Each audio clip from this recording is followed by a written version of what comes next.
The Bible Treasury, New Series. N8. A monthly magazine of papers on scriptural subjects. Volume 28, Article 24, 1910 and 1911. Brotherly Love and Love. Scripture says, "Let brotherly love continue," and indeed it is so sweet, that the wonder is that we should ever let it drop. But we are such an unwise people, and the hardening influence of the world so much affects us, that even where there has been happy fellowship, coldness often creeps in. Sometimes brotherly affection will wither, just for want of a little expression, and our watchful enemy is only too glad to see it die down. Then, Christian, if you have love in your heart to your brother, do not hide it as a secret that must not be known.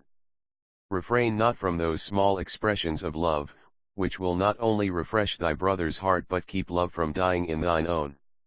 One can imagine how Satan may chuckle when he manages to estrange Christians from one another. Where you see this estrangement, you see the work of Satan, but where Christians are loving one another, you see the work of God's Spirit, for love is of God. 1 John 4 verse 7. Do you see a Christian walking in the power of love?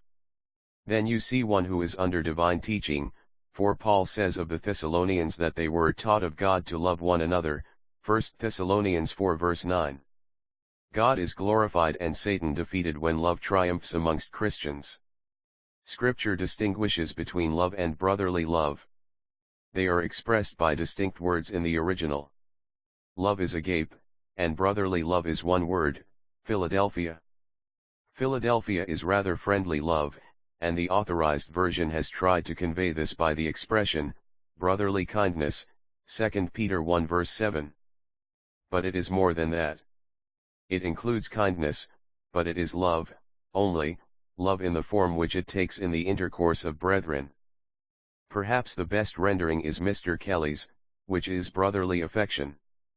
Peter tells us to add to godliness, brotherly affection, and to brotherly affection, love, 2 Peter 1 verse 7. That is to say, dry godliness, if one may speak so, won't do. We must have with godliness, the warmth of Christian friendship, brotherly affection. How stiffly, hardly, with what grinding and creaking, the machine sometimes moves, perhaps won't move at all, when a few drops of oil make it all right and smooth, so is love amongst brethren.